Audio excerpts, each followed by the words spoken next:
Hey everybody, what's happening out there? Hope everyone is having a good day. Just wanted to make a quick disclaimer before we get into this week's episode. And well, first off, we are happy to be back after our little week hiatus. We mentioned that in the podcast. Secondly, though, apparently it was a little difficult getting back in. Had a rough start because we have had a slight technical difficulty in this particular episode, which we didn't really catch until after we recorded. And what that difficulty is that we're rocking that mono sound. We're rocking a one-track audio here. So, rocking that old school mono, for those that remember any of that. But it has been remedied, as you can probably tell by this particular intro here. So we should be fresh and back and ready to roll here for next week. And so I just wanted to make a quick announcement about that in case it might be abrupt to some of you guys as you might play it wherever it is. If it's on a phone or something, you're probably not going to have too big of an issue. But if you're playing it in a car, if you're playing it elsewhere, you're going to hear it out of the left speaker. Anywho, I didn't necessarily need to do this. I just thought I'd like to do that for you guys, just so you know, so it's maybe not too jarring. Enough of me talking. Let's get into this week's episode, which I think is a great one because nice guys rock. I'm just going to say that one more time. The nice guys rock. A little bit of spoiler. So I hope everyone has a good week, and we'll see you on the next one.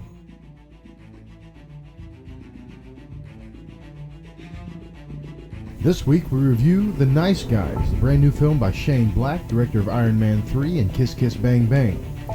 Captain America Civil War is officially the highest grossing movie of 2016. Supergirl flies to a brand new network for season 2. Gareth Edwards feels overworked and steps out of a major studio project. And Sherlock Holmes 3 starts shooting this fall. All that and more coming up right now. Welcome, one and all. Anyone listening, you have just tuned in to Just Talking, a podcast where me and a colleague express our opinions on any and all things entertainment, whether it be movies, television, video games, books, comic books, toys, music, anything that comes to mind that is relevant at the time. We're going to tell you about it. Featuring myself, Christopher Shue, alongside, as always, my co-host, Kenneth Eaton. So guys, I'm ready. I hope you're ready. So without further ado, let's start the show. All right, hello and welcome back, everyone, to the podcast. This is episode, what is it, 7? 7. Episode 7 of the podcast, Just Talking. If you are with us, thank you so much. I'm glad you're back with us. And I guess we'll address the elephant in the room for a moment. And that is, I'll put out a Facebook post that we weren't going to have, we weren't on last week because Ken, you got a bug. So I'm hoping, it seems everything is good and fine and you're back to standard health. And so how are you feeling over there? Pretty good? Pretty good. I got a story to relate to it, though. Okay. And just also, before we get to that, is that I guess the biggest one is last week or 2 weeks ago we mentioned that we were going to do a Captain America Civil War spoiler review. And, life happens, things happen. It was kind of a scheduling conflict kind of thing. And then the bug bit down hard on Big K over here. So that just didn't happen. So we're probably not going to do it unless somebody really, really, really wants us to, give our opinion, a spoiler opinion on that. We will do it if anybody really wants. We haven't had any comments on this show anyway thus far. So if anybody really, really wants wants us to do that, comment and we'll do it for you. But we thought it might be a little redundant. I mean, the bottom line to it really we both felt that we enjoyed the movie. He had a problem with the airport scene and a little bit of a kind of a tone kind of situation, and all that. But outside of that, I think we were both in agreement that we both enjoyed it. Yeah. I loved the movie. He liked it a lot, and there it is. At this point, everybody's seen it, so or most people seen it. So fucking Spider-Man was awesome. He was badass. Tom Holland was the shit. The fucking tag at the end of it was his little flashlight thing he used to have back in the old school days when he would used to shine it like a bat signal or whatever on people before he'd come down and save them. And Giant Man was awesome. Yes, Giant Man. Ant-Man turned into Giant Man. Ant-Man turned into... Right, he blew this speaker out. He turned into Giant Man. That was awesome for me. All that kind of stuff was fun, whether you thought that the tone was off or not. All that shit was great. And so, anyways. We're going to have some news about Black Panther, but Black Panther is also a standout. Oh, yeah, he's a standout. Spider-Man's a standout. I mean, look, everything was awesome. It was really great. We talked about how we liked the villain. It's funny. It's funny enough, though, that, you know, we talked about how we liked the villain on that or whatever, and everybody else is kind of coming around and saying that they really enjoyed the villain. That could be one of the better kind of subtle villains, more than just a mustache twirler. Anyways, that was Civil War. We are now here 2 weeks later, and we're ready to rock and roll again. We are happy to be back. We're refreshed and re-energized and ready to go at this thing. So that was that. That was then. This is now. Let's. You said you had a story, so I'm gonna kick it over to you and tell whatever you got going.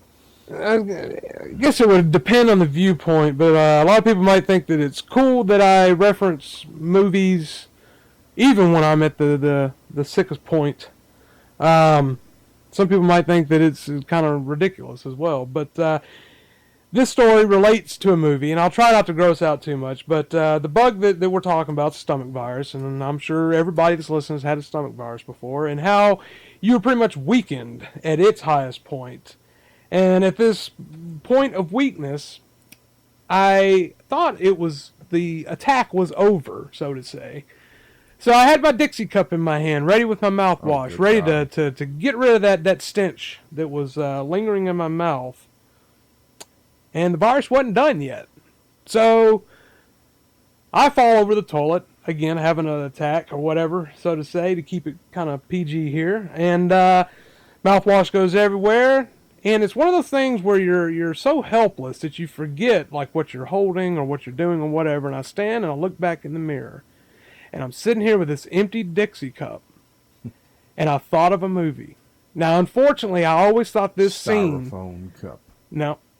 I always thought this scene was hilarious. Now, whenever I see it, I'm going to think about me upchucking in the toilet. But Wayne's World, if you're going to spew into this. Yeah. Right. So anyway, so that could be the curse of reference a movie. Like a funny scene could not be so funny the next time around after an incident. So anyways. So what we are going to talk about, the opening review this week is The Nice Guys, the brand new movie by Shane Black, written and directed by Shane Black, with Ryan Gosling and Russell Crowe. It's, in my opinion, a spiritual successor to Kiss Kiss Bang Bang. It's in the same style, it's in the same vein of this movie, and if you haven't seen Kiss Kiss Bang Bang, stop listening right now. I'm giving you permission to stop listening. Go see that and watch that. No, I take it back. You listen to this and then you turn it, and then you go watch it. Watch it whenever you can. It's an awesome movie. It's a great it's camaraderie. It's a companion piece. It's chemistry. It's anyways. And this is his next one in the same vein of that. And comedy, action. I mean, listen, the guy wrote Lethal Weapon back in the day. So, and like Last Boy Scout and stuff like that. So, action, comedy, romp. Everybody's seen the trailer. I'm hoping people thought the trailer looked awesome because it was awesome. Set in the 70s. Already said it was awesome. What did you? How did you feel? I'll let you start it off. How did you feel about The Nice Guys? Well, usually we do the ratings at the end, but I'm going to go ahead and spoil how I feel about it. I think out of all the movies I've seen this year, it's probably my third favorite movie. Close behind 10 Cloverfield Lane and Deadpool. Those would be my top two. Absolutely love the movie. Number one, because you're either a Shane Black fan or you're not. So here's the deal. Not a lot of people that I know, but if you don't like, let's say, the Lethal Weapon movies, if you don't like, if you have seen Kiss Kiss Bang Bang, and you didn't like that, then just, I wouldn't bother with this, because it is, he doesn't stray too different from his other movies, as even in Iron Man 3, which a lot of, I know Marvel Universe people hate Iron Man 3. Like I said, I'm a huge Shane Black fan. I don't see a lot of the problems a lot of the Marvel people see, but hey, I can definitely see their viewpoint as well. But it was entertaining from start to finish. The one, if it's a small critique, but I would say probably about 3/4 of the way in the film it becomes more dramatic than a comedy. But I didn't care because I love the leads so much. I'm not a huge Russell Crowe fan. I did like Ryan Gosling in Notebook and Drive. I thought he was actually pretty good in those, and this is by far my favorite Ryan Gosling movie, easily. Russell Crowe, I'd have to think about it, because I know there's a movie in the past that he did that I probably loved a lot. 3:10 to Yuma was really good, but I don't know. This one here was just... It was refreshing because it was just, like I said, it wasn't a property already established. It was an original intellectual property, and it delivered on all accounts. So, yeah, it was fantastic. Like I said, I'm a huge fan. I'm so glad that Kiss Kiss has got this little cult status, because it's worth it. It was the movie. Robert Downey Jr. was in it, and Val Kilmer was in that movie, and it was what Robert Downey did before Iron Man, right before Iron Man. Which is why he helped Shane Black jump on board for Iron Man 3. And I'm right there with you with Iron Man 3. Look, you can look at it, and you can poke at it, and you can say the Mandarin. Look, I get it. The Mandarin was kind of shitty. Or they kind of flipped it and made it humorous, whatever. But that is what Shane Black does. If you go back and watch that movie as a movie, just as for a movie, and the characters and how the interaction between Rhodey and Tony and all that stuff is in that movie, it's fantastic, and it's on par to these movies we're talking about. Nice Guys, absolutely 100%. I loved it. I was trying to think of the dramatic scene you were talking about, or whenever it got in there. There's drama parts in Kiss Kiss as well, but it never felt like it became a drama. It's basically like the story becomes deeper as it goes. So they took like a 15-minute kind of interval from the comedy to flesh out, which, like I said, is not a problem to me. Like I said, it was just during this moment, I was laughing pretty consistent, and then it got to the the reveal of what's going on with the mystery and everything, and then like quickly after that, it kicked right back. Well, actually, right after that, it had one of the funniest scenes in the whole movie. But just like in Kiss Kiss, I mean, it's not. It is about there's missing people and there are dead bodies and things of that nature, and that's what this is, a mystery crime as well. So that's why I didn't really. I kind of figured stuff like that was going to happen in there, but whatever. It's hilarious. It's funny. It's witty. It's clever. It's original. It's well written. It is so well written. There's many times I was sitting there thinking, wow. As a kind of a storyteller, what you have to do to lead into this, which leads into this, into that plot point. And then what you have to establish here at the beginning, which is paid off. It's build up and pay off is what they tell you. You build up and you pay off. Every movie has a build up to pay off, or else there is nothing to look forward to at the end. You have to establish something over here at the early, and then it'll come back to either bite you or come back to help you.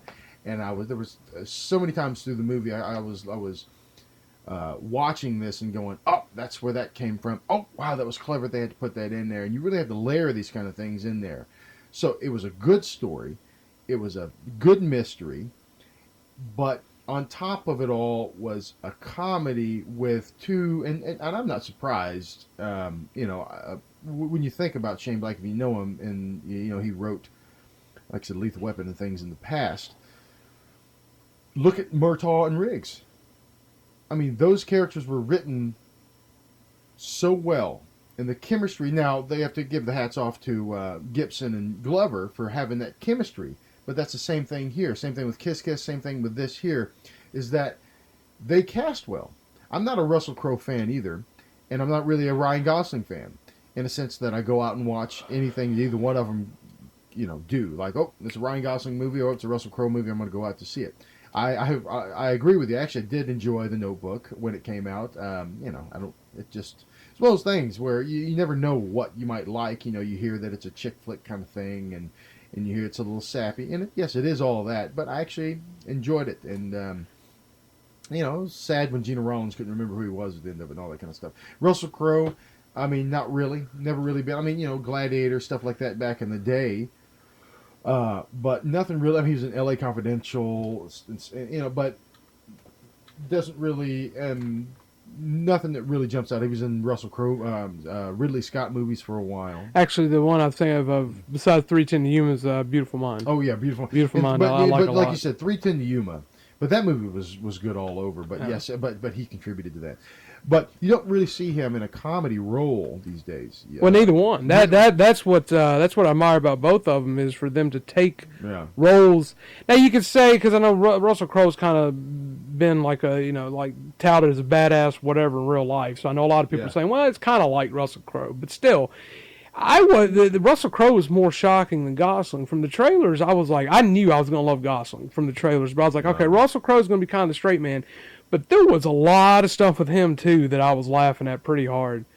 And what I'll say about the comedy is you got different type of comedy films. You got comedy films that you go and you snicker at a couple of jokes, and then you got comedy films where they make you laugh out loud, a couple, comedy jokes. This film, and this is why I rank it as one of the best of the year, has at least two comedic moments that, if I think too hard about them, I'll probably start laughing again now. But there's two moments that, and you said you kept laughing and missed like 2 minutes after one of these scenes I'm talking about. The one scene I was laughing as I was leaving the theater because it crept back in my mind. And to me, like when something is that funny, it's like, I mean, if you have like here's a great example. If you hadn't seen Big Lebowski, watch Big Lebowski. Yeah, please. Because that is one that is just, and I feel it's going to be the same way with Nice Guys. That when I watch it again, I'm going to find stuff I didn't laugh at in the theater. Oh yeah. And those are my favorite kind of comedies. And they had also, as far as co-stars, had a brilliant little girl. I don't know what her name is. She was really believable all the way through. They played Gosling's daughter. Yeah. Daughter. Great little actress. I don't know who she is. I'm sure she's been in something else. Really added. It's really she was. I don't want to give anything away, but she was almost the Penny to their Inspector Gadget in this movie, and did it really well. Kim Basinger is in this movie. She does real well. I mean, it's really a great it's really a great, like I said, well put together, well written movie that was generally, it's funny.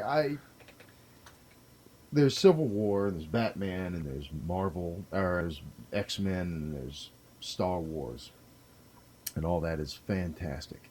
And I'm being 100% honest with you people when I say this was one of my most anticipated movies of the year. And I knew it would have to be by the, stroke of bad luck that this movie would have turned out horrible. I knew by the trailers. I knew by the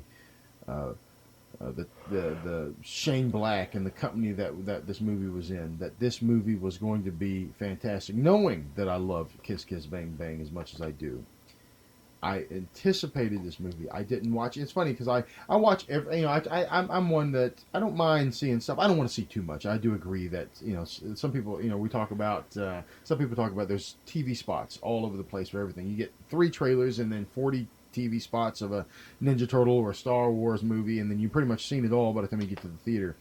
I watch them. I don't want to watch that many. Sometimes I do go overboard, but I do watch the trailers. Another trailer, a third trailer comes out, and all this stuff. They're an international trailer, and I watch it for these big movies. This, I saw the 2 trailers, and that's all I wanted. They did a whole bunch of viral marketing for this movie. I didn't want to see any of it. Not that I didn't because I didn't care for the movie. It's because I didn't want to know anything more. I'd go to the theater. If they played the trailer, I watched it again there, but because I was sold. I was 100% sold on this movie from, to be honest with you, from when it said a Shane Black film, and then they just, the trailer started going, and the shenanigans and the craziness that was happening, and I knew that I was going to love this thing, and I was correct. Fantastic movie. I'm trying to think what else to say. I mean, from the opposite viewpoint of trailers and everything, this is I'm actually the opposite of or exactly what you said, in that I try not to watch many trailers, but for some reason, Nice Guys, I watched a whole bunch. So my fear going into this was being a comedy, did they accidentally, I mean, is there, what's left? It's like, okay, they're showing me funny bits after funny bits, making me crack up. And if you're in my boat and you watched all the viral marketing and you know, big fan of Shane Black and just couldn't resist all the trailers, TV spots, everything, have no fear, because there is plenty more in this movie. Well, let's just say the funniest thing I think we both agree on, the funniest scene is not in the trailer. Oh. So that's grounds enough to continue to want to see this. But there is a lot of stuff that they didn't put in the trailer.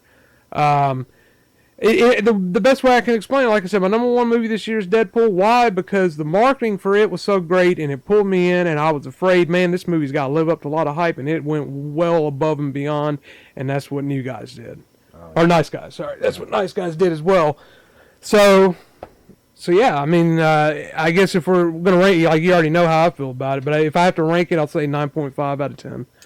Yeah, it's clear, it's close to perfect. Than any movie that I've seen this year. If we would have been doing this earlier in the year, I would have probably given Deadpool. Given Deadpool a 10. Oh man, I don't know. It's weird because it's a 10 is so, like I said, it's perfect. But man, this thing was perfect. It was pretty good, and I just watched the DVD over, and it's still great. Though it was, light in its story, I'm gonna go ahead and say that if we were to have rated Deadpool, I would have given it a 9.5, almost 10. 9.5 for The Nice Guys for me. It delivered on everything. It's not a superhero movie, but it delivered on everything that I wanted. It showed me that the funny bits that were in the trailer were funny and beyond. The bits that weren't in the trailer were funny and beyond. And more important than anything, I was entertained in a movie experience. And I say this all the time. If you love a bad movie, what some people tout or say is a bad movie, but you enjoy it, then love it. Doesn't matter what I say or what have you. This movie, if it was horrible, and I still saw the same movie I saw today, I would have still loved it because the jokes and the chemistry between the characters were there, and I was entertained 100%. But thankfully, it was not. It was a fantastically made and woven story, and I mean, 9.5. I can't say anything else to it. Nice Guys, or The Nice Guys, go see it. Please, because we were just talking about, if you can, please, because we were just talking, man, they opened this thing with Neighbors 2. Now, nothing against Neighbors 2. We chose to see this instead of Neighbors 2. You had said that you had saw Neighbors 1 again and wasn't good. I thought it was one of the weaker Rogan movies, yeah. But I hadn't seen it again in a while, so my opinion's still the same, and I thought it was a funny movie. Once again, if I go back again and see it and still laugh at it, though still see any problems that he may have, it's still good to me because if I still laugh. Now, if I go back in it and I didn't really, really wasn't that funny to me anymore, or the jokes didn't last, and that's a different story and what have you. Things fade. But it's kind of a bummer because they know that is going to be... It's going to be the big one. I mean, that's a sequel. It's what everybody's wanting to go to. And plus the Angry Birds movie, so that's a kid movie. We talk about, parents that may want to go see because, The Nice Guys is hard R. So, nudity, violence, language, all that kind of stuff like that. So, the parents may want to go take their kids to Angry Birds, but, maybe next week they'll go and see Nice Guys. So I implore you, if you have an opportunity to see any of those three, unless you have children, after Angry Birds, go see Nice Guys to help support this thing because it's probably not going to make a lot of money. And not that it matters that it makes a lot of money. I mean, it kind of does because it means that they're going to make more movies of the type. But I think Shane Black's okay. He's already doing Predator.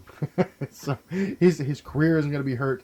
But the style of movie, studios aren't going to give that leeway to go, okay, we'll do this. No reason, to be honest with you, the only reason, I didn't read this anywhere, but it's common sense. The only reason that this movie was made is because Iron Man 3 was successful.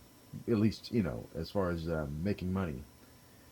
And Shane Black proved that he could do that and do a big budget thing. So he said, "Okay, I got this cool movie that I have in mind with this other writer," and they said, "Okay, whatever, you made us money." So, if once again, if this makes money and makes then that means that they're going to be more lenient to go ahead and make other types. Maybe not even a Shane Black movie. Maybe other movies of the type that somebody else had written that's similar to this that may never got off the ground or is hard to get off the ground because it's different. And but still clever and funny. But anyway, so wonderful movie. It's definitely a thumbs up, 9.5, A+ for me. Sounds like the same over there on your side of the fence. Go see Nice Guys, please. Go see Nice Guys. It is a nice experience. So anyways, let's go ahead and move on to